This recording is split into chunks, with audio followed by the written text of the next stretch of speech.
各位弟兄姐妹，大家平安。平安。好，今天呢，在礼拜的一开始的时候，刚开始之前呢，就有听到敬拜团现场有在讨论棒球比赛啦，曾经参加过棒球比赛的那种记忆跟印象。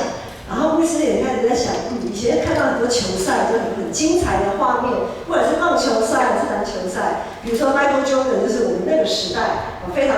有名的那个明星 NBA 的明星篮球员这样子。我想我们每一个人都拥有不同的记忆。一般而言呢，负面的记忆会让我们对未来的盼望有限制。那正向的记忆呢，会帮助我们对于未来的梦想跟盼望可以越做越大这样子。基督徒也有所谓的正向记忆跟负向记忆。基督徒的正向记忆就是我曾经怎么经历神，经历神的这样子的过程，就是一个正向记忆的累积。那负面的记忆呢，可能就是一些比较不好的，我们通常讲说失败的或忧伤的等等。那我们要如何盼望？我们的盼望其实很多时候是取决于正向记忆的能量比较强，还是负面记忆的能量比较强。很多时候会是这个样子。记忆其实是有它的力量的，可是我们基督徒必须要突破一个盲点，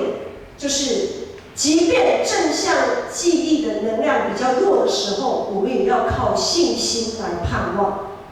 我们来看今天的经文是在讲什么呢？就是我们都知道说，在以色列，牧师要再一次的重述从以色列这个国家分裂之后，他们共同敬拜上帝的记忆就开始产生断裂。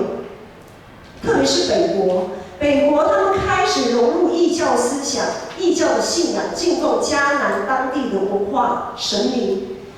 不再对上帝忠心。他们的记忆，他们对于敬拜上帝的记忆开始产生，我们讲说断片了，开始断裂、断片这样子。他们从第一位君王到最后一位君王，都行耶和华眼中看为恶的事，大约经历2个世纪之久，最终他们灭亡于亚述帝国。当北国灭亡的时候，他们残余的人民碰到的战争，还生存还存活的人就开始四处逃窜。那有一部分的人就往南逃到他们的邻居，就是南国犹大，逃到南国犹大的边界，或是他们的山区郊野，苟延残喘。好，这是北国的景况。分裂之后的南国呢？南国的景况是怎么样呢？我们从7月开始读列王记，从列王记一直读到现在历代志下，已经快要读完了，就整个我们南国北国从列王记看过一次以后呢，又从历代志又好像重新用另外一个角度又复习了南国北国分裂的这样的情况。好，至于南国呢，我们从列王记到历代志的记载，我们会看到大部分南国的君王，他们还是努力要往上帝那边靠拢的。可是呢，我们会发现，对上帝的信靠能始终如一的君王真的不多啊。很多就是虎头蛇尾，或者是在他青壮年的时候，为上帝大发热心做了宗教改革，甚至做了宗教改革。可是呢，在他的晚年，仍然晚节不保，没有办法守住最后那一道防线。今天的经文段落就是在讲当时很著名的一位宗教改革家，以我们现在的语言叫做宗教改革家西西家王。当南国西西家王在位的时候呢，北国正在面对亚述大军的攻击。亚述大军从北方势如破竹的歼灭北国，然后呢又一直往南延伸，攻破了南国的边防要塞，直接要攻破南国的首都耶路撒冷。就好像我们讲说，联动的住宅，我们教会这一条就是住宅就是连续的嘛。虽然中间有一些间隔，但是那个间隔都非常非常的小。比如说街头发生大火，那个火势如果风向刚好不合作，风势往这边吹的时候，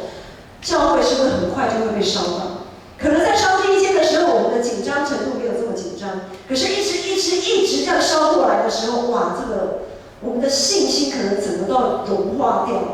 好，所以当时的南国有点类似像这样子的情况。当亚述大军那时候在攻打北国的时候，南国可能还会觉得啊，好像离我还有一点点的远，还不用这么的紧张。可是当北国被消灭，然后呢，一路势如破竹的进到我们的，已经打进了南国的领域的时候，这个时候对于他们在记忆上，不论是对南国人的记忆，甚至于对北国人的记忆，那是非常的惊恐。负面的记忆，负面记忆的力量，在这个时候，在人心，在君王的心中也非常的发挥他们的负面的影响力。可是我们要知道，当北国正在被亚述歼灭的这个同时，因为打战不是像我们现在好像一下子就打赢了。战争是来来回回，进3步，退1步2步，再进3步，再退1步2步，这样子的一个来回的战争。好，在这样子，在亚述要攻略北国的这个过程当中呢，南国的西西家王，就刚才有提到的，南国的西西家王透过宗教改革，让北国因为战争流窜的那些难民，可以重新被接纳。西西家王的改革，其中一项就是他们接纳那一些从北国逃来的难民。我们会说啊，接纳难民有这么困难吗？我们要知道，北国那一些人是不敬拜上帝，他们从分裂之后，他们就不敬拜上帝的。所以对于南国的人来讲，他们是叛徒，在信仰上他们曾经是叛徒。可是今天呢，他们愿意重新接纳，因着西西家王的宗教改革，所以他们重新被接纳，纳入一个全新的一个信仰群体，正在经历宗教改革、信仰复兴，我们有信仰大复兴的宗教群体。我们可以看到，在南国有一个全新的圈内圈外合成一群合神心意的信仰群体，信仰生活正要开始。正向的信仰记忆那个能量正在累积啊。可是好景不长，亚述大军攻破灭掉北国之后呢，也不会放过南国的，也不会放过南国。南国也不会因为我们正在经历宗教改革、信仰革新，哇，上帝就会保守我们不受灾害。没有。亚述大军继续攻城略地，到了耶路撒冷，南国的首都。这个时候呢，亚述大军就向南国首都耶路撒冷的那些子民喊话，他们要摧毁他们的信心，试图瓦解他们在信仰上的正能量。他们就说：不可能的，不可能的，没有任何神可以保护你们。只要面对我们亚述大军，你们就是只有失败，就是只有灭亡的份，这样子。要他们，当他希望亚述军队就是想要趁南国犹大信心瓦解的时候，让他们无条件举白旗投降。弟兄姐妹，在现在这个时代，就是新约的时代、恩典的时代，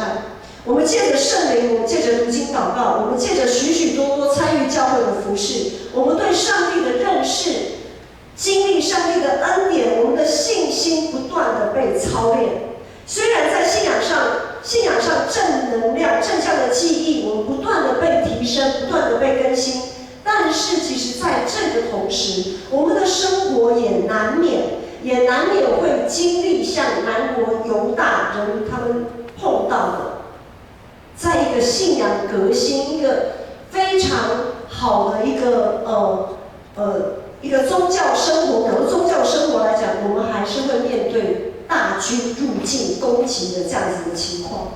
我们还是会碰到许许多多进退两难、信心几乎要瓦解、艰难的处境。我们就拿我们教会来讲，我们教会有许多的恩典，可是很多时候这些正能量这些恩典我们所累积的记忆的那个正能量，很容易就被一些负面的记忆消灭掉。我们有什么恩典呢？在11月，我们进到11月是感恩节的月份。我们真的要好好的再数算一下恩典。牧师刚来建成的时候，首先跟大家一起要共同面对就是漏水的问题。我不晓得大家还记不记得，那个时候的礼拜堂已经不是外墙在渗水了，已经是从上面要滴水下来，好，滴水下来。然后呢，我们就看见上帝在我们的缺乏当中信实的供应。因为牧师才来建成那个时候，就听到很多的有一些小会员、一些长执就提醒牧师说啊，建成真的是很缺乏啊，所以呢，我们真的是不要乱花钱啊，因为我的钱不够啊，各种不够的那种负能量哦，就围绕在长执会里面这样子。可是外墙漏水，整个漏水要不要处理？要处理啊，那要怎么处理？感谢上帝，圣灵让那个时候的长执会大家蛮有信心，我们就用一次到位的外墙防漏工程，不再挖东墙补西墙这样子，一次到位，就整个相信大家回忆一下，好，外墙用整个不锈钢遮起来，完全阻绝了外面渗漏水的这样的一个情况。2个月以内，我们信实的上帝供应我们100万工程款的需要，我们一点缺乏都没有。好，然后呢，我们也看见上帝在我们生命当中放进许多美好的见证。还记得上个月10月底，敬拜乐团，我们建成乐团的姐妹的见证。当然，我们还知道，不管在社青团契啊，或者各个团契，我们也听到许多弟兄姐妹的见证。也看见上帝在教会团契中展现全新的样貌。我们的青少期分组嘞，很多教会的青少期都没人，变成还要可能跟其他的社青啊合在一起。可是我们的青少期不但可以维持，现在还分成少年组、青年组，已经分组了。这也是契友跟辅导的信心啊。如果信心不够，真的不太敢分下去，因为怕一分下去就散了。还有我们在主日学有开始推亲职幸福讲座，开始带领新一代的爸爸妈妈、新一代的基督徒家庭怎么样衔接，怎么样承先启后，好让自己家庭从信仰从家庭开始活化，然后可以活化到主日学。也看到篮球队、桌球队等等的，我们都不断的在透过各样的团契训练新一代教会的接班人。我们也看见爱餐，上帝借着爱餐侍奉小组，我们不是只有爱餐热线，我们还有一群，你有钱买菜，没有人去处理也没有办法，你也没辙。可是我们看到很多的阿姨、妈妈、阿嬷，甚至于阿嬷参与在备菜的这样的过程当中，他们的身体多多少少都有一些筋骨上的问题，可是他们却愿意忍受身体上一些不舒适，他们还是愿意的，照着他们轮班的时间，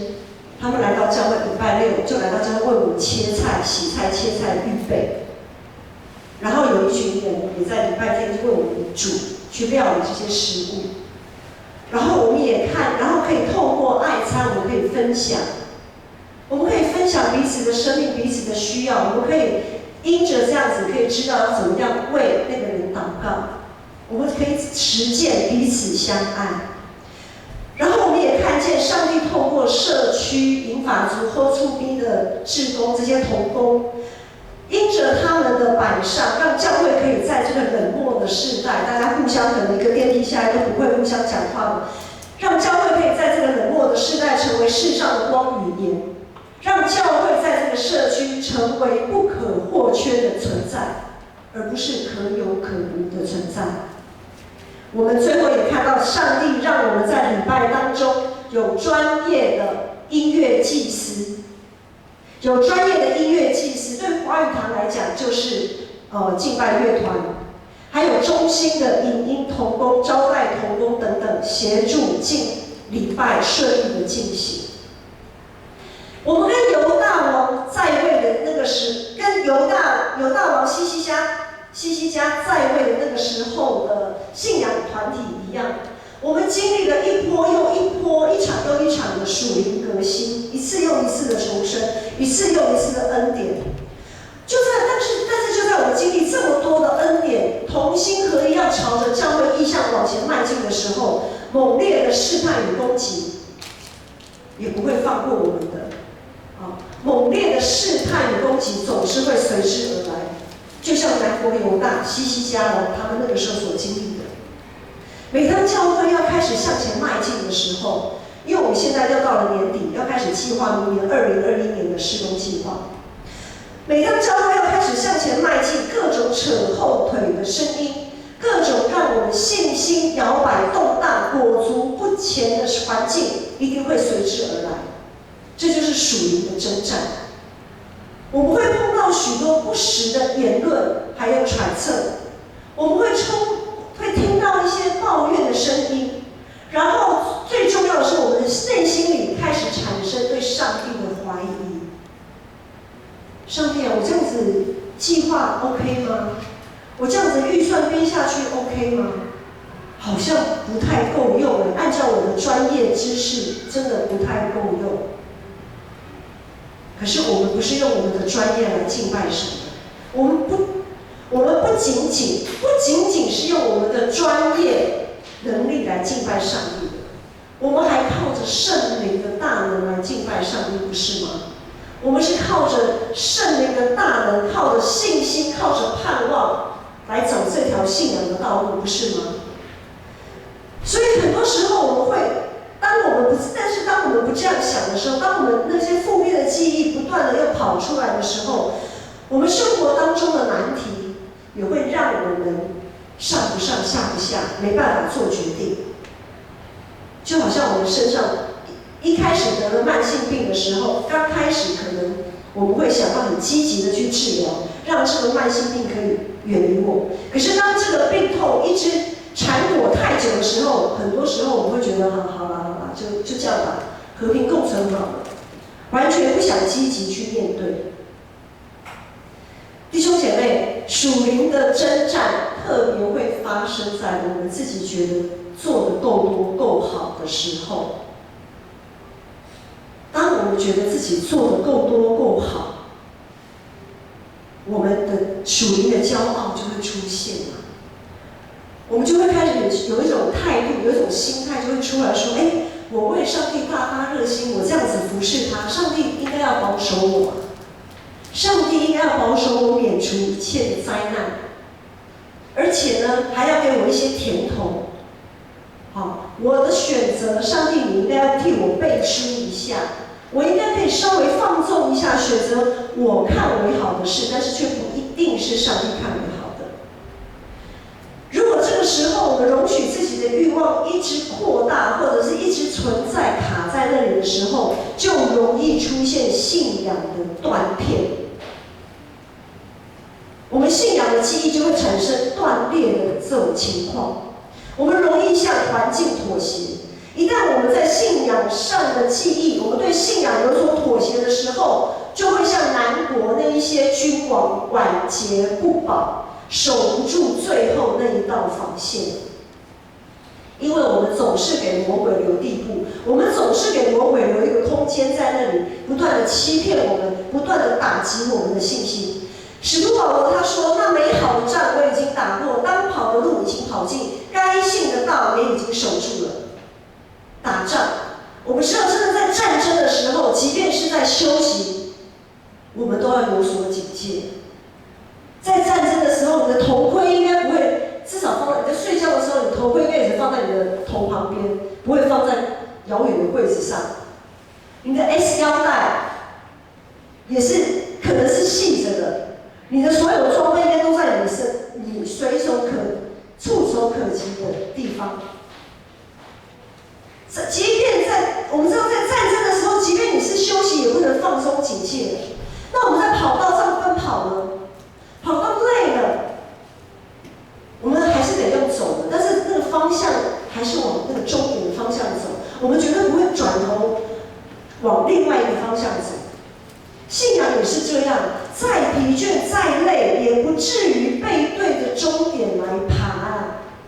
当西西家王他面对亚述军队猛烈的攻击，从北而南猛烈的攻击的时候，当西西家王面对那个没完没了的战争，这战争总是打不完啊。当西西家王面对那些才经历信仰革新、才正要起步、信心还不够稳定的那些民心，西西家王他唯一能做的就是站立在上帝的面前，就是站立在上帝的面前而已。即便是用爬的，也要向上帝爬过去。所以，当我们在有所选择的时候，我们必须要先确认自己的身份是什么。很多环境的难题就在于我们突然忘记自己是谁。像西西家王，他没有忘记，即便他是一国之君，他也没有忘记他要依靠上帝，他是上帝的子民。在他腹背受敌的时候，他仍然以一个上帝子民的身份来依靠上帝的大能，于是他可以坚定地对他的人民说：今天就是在今天的经文段落，我们请永婷放在往前一页，把今天的经文秀出来。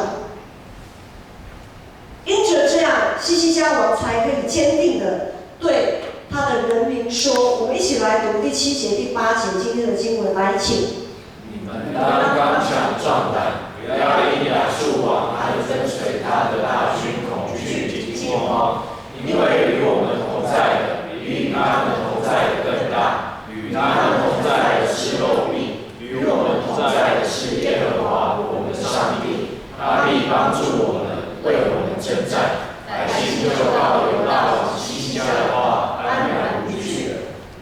当上帝借着西西家向犹大百姓喊话的时候，人民的心就受到了鼓励。上帝的话充满能力，上帝的信实绝对经得起考验。问题就在于我们是不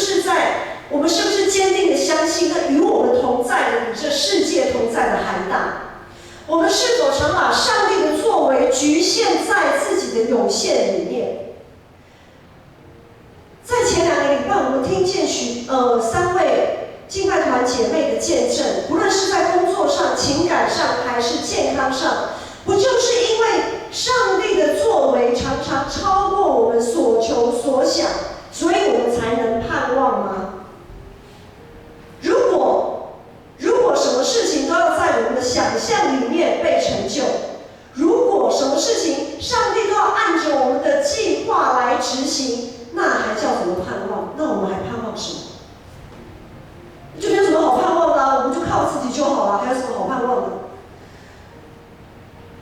在罗马书第8章也有说，我们得救就是在于盼望，因为那看得见的盼望不是盼望，看不见的盼望才是盼望。这是我们该坚信的，不是吗？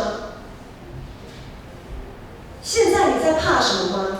楼上没有什么事，只是小光在楼上，有什么好怕的？没有地震，屋顶不会垮下来。现在你在怕什么吗？有什么事情让你觉得很忧心，让你始终不敢向前跨一步？有什么事情一直让你处在一种进退两难的状态？为什么这么难做决定呢？你在怕什么？你在害怕那个结局不是你能掌握的吗？还是你在害怕那个结局不是你愿意去，不是你能接受的？我们都是在耶稣基督里继承这个信仰的人，我们都是亚伯拉罕的子孙。当我们在读旧约的时候，千万不要觉得啊，这个旧约那么遥远，跟我好像没有什么关系耶。我们如何从在圣经里面的记载，看到这些上帝的子民如何在他们艰难的时候，借着信心突破他们的困境？这是我们要抓住的，这是我们要紧紧抓住的。我们绝对不要让过去累积的正向能量、正向的信仰能量被那些谎言给消耗掉。魔鬼撒旦很会对我们说谎言，说一些有啊没有的。他最厉害的伎俩，就是让我们对上帝的信心产生生动摇。如果你现在还像希西家一样腹背受敌，首先你要问自己，你是谁？你是谁？而不是纠结在我该做怎么选择，我该说什么做什么。在做选择之前，我们要先问我们是谁呀？我们要先确认的是我们是基督徒的身份。这个基督徒的身份，当我们确认好了，就可以知道我们信心的方向，然后我们才能做对的选择。基督徒这个身份是超越我们现在的身份的，就像上帝子民这个身份超越希西家，他是个君王的身份。我们基督徒的身份是超越我现在是牧师，或者是我现在是某公司的主管，我是某公司的员工，我是一个学生，我是一个甚至于是一国之君。基督徒的身份是远远超越这些社会给予我们的身份。当我们把社会所赋予我们的这些身份先摆在一旁，我们单单用基督徒这个身份来思考的时候，其实很多答案都很明确，都很清晰啊。很多选择都其实不那么难啊。因为当我们确认我们是个基督徒的时候，我们就相信那与我们同在的比这个世界还要大，更坚定的相信，即使我们看起来好像很软弱，好像很失败，好像做什么都是做白工，我们也一定会相信，在耶稣基督里，我们会从死里复活。即便是死了，死就死吧，但是我们会复活。上帝总是出奇制胜，上帝总是让不可能成为可能。不要让自己一直处在那个进退两难的状态，因为魔鬼撒旦不会停止，他绝对不会停止发动对我们的攻击。那些让我们难以做决定的那些理由，就好像是亚述王，他不断的要攻城略地，不断的要试探你，不断的要刺激你，不断的让你信心溃散，然后夺你的性命。魔鬼撒旦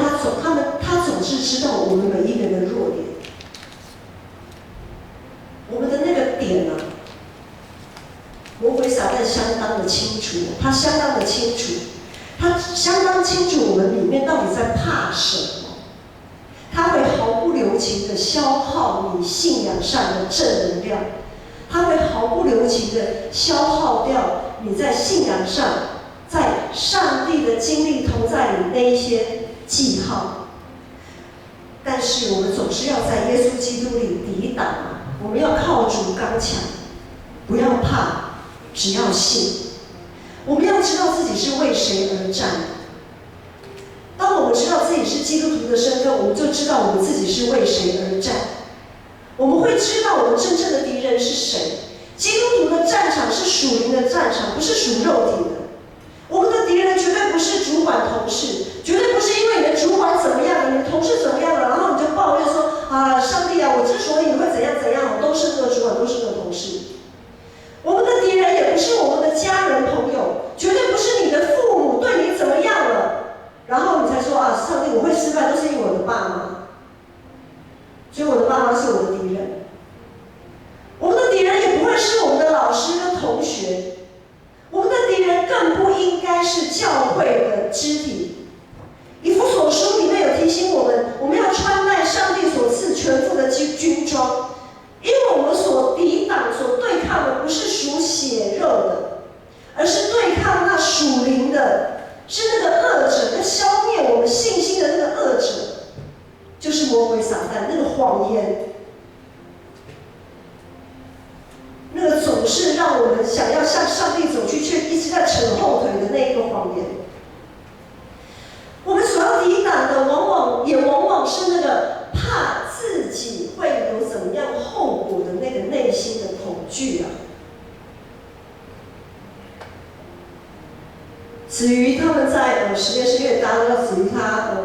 他是做在他的公司是在研发，或常常要做实验。我是没有问过他，我自己在那边想，一个实验的成功，他们有一些研究计划，计划先写出来放在那边，是一个盼望。这个计划能不能成就，能不能实践，就要透过无数次的实验的累积，才能或许可能到达那个我所谓的盼望跟那个终点。在无数次的实验过程当中，失败多少次？会因为失败就放弃这个计划吗？总是在失败的过程当中寻求可靠有效的数据，根据那些有效可靠的数据再往上垫一层，不是这样子吗？就是一层一层一层一层的奠基，总是要往着那个目标，往着那个盼望前进。失败的记忆，即便是这么的多、这么的庞大、这么的数不清，有效可靠的记忆总是屈指可数。这就让我是想到，我们的信仰不也是应该是这个样子？或许你一直觉得哇，到如今我能数算的恩典好像真的还蛮少的。有的人可能一只手伸出来都数不完，总是负面的记忆、负面的能量。但是今天在耶稣基督里，那个盼望、那个话不可能为可能，即便你的负能量是这么的强，但是在耶稣基督里的那个盼望、那个梦想，应该要衬托我们的信心，不是这样吗？沉默与等待或许是一个谈判的过程，或许是在做决定前必要手段。在一些很艰难的决定前，我们可能需要时间思考。以信仰来讲，我们就是需要忍耐、等候、祷告，不断的祷告。但是在忍耐等候的过程当中该带出来的一个信念，就是对上帝毫无保留的倚靠，而不是一直在数算自己有什么退路。很多时候我们在忍耐等候的时候，是在给自己留退路，是一直在算如果怎么样的时候我可以怎么样如果怎么样的时候我可以怎么样。很多时候我们是在数算，是在计算我们的退路，而不是累积一个，而不是坚定自己的信心，是毫无保留的依靠上帝。我们在信仰的战场上所领受的使命，我们在信仰的这个战场上所领受的使命，就是像耶稣一样，不给自己留退路，背起自己属于自己的十字架，向着世界而死，向着上帝而活。这是我们的身份，这是我们的战场，这是我们的使命。而我们的终点是上帝，我们的终点是上帝，不是这个世界。如果我们相信与我们同在的比与他们同在的更大，那么许多的决定跟选择就不难了。牧师要再说一次，当我们相信我们是基督徒，当我们相信与我们同在的比与世界同在的更大，我们就真的没有什么好怕的。我们怕什么呢？因为未来会如何，我们真的没有在怕的。我们真的没有在怕的，因为即便我们有所失去，上帝也必亲自来代替除你以外，我没有别的。这个诗歌，这个诗篇是唱，我相信不是唱假的。除你以外，我没有什么好眷恋，我没什么好眷顾的，我没有什么好舍不得的。上帝都亲自来代替了，那我们还怕什么呢？若现在有什么事让你一直裹足不前，若现在有什么事让你一直裹足不前，让你害怕、担忧到无法下决定，如果现在有什么事情让你的信仰记忆一直处在一种断裂、断片的这种状态，请务必要抛开你现在的身份，无论你的身份是属于儿子的身份、学生的身份、职员的身份，还是主管的身份，不管你现在有什么身份，你要把它抛开，就单单用上帝子民基督徒这个身份去看这件事情，去看这个人，去做选择，你就一定会认清自己的方向。因为无论结果如何，我们就深信与我们同在的，比我们内心所害怕的结果更大；与我们同在的，比我们所担忧的更强大。上帝绝对会负责到底。不需要再说一次，不要怕，只要信；不要怕，只要相信。我们一起站立，我们一起来站立，来唱这首诗歌。这主是我们的荣耀，我们要坚信我们的主是我们的荣耀。在这世上，我们没有什么好，没有什么所求可以超过我们的主。求你怜悯我，扶持我软弱，伸手给我领我向前走。主啊，重担为我落，加添我力量，让我容颜你为我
祷告。爱我们的父神，我感谢你，感谢你常常在我们软弱、悲伤、痛苦的时候，你保抱我们，安慰我们，让我们可以在你的怀抱里看见主你的荣耀，看见主你的荣光。愿我主耶稣基督的恩惠、天父上帝的慈爱、圣灵的扶持与感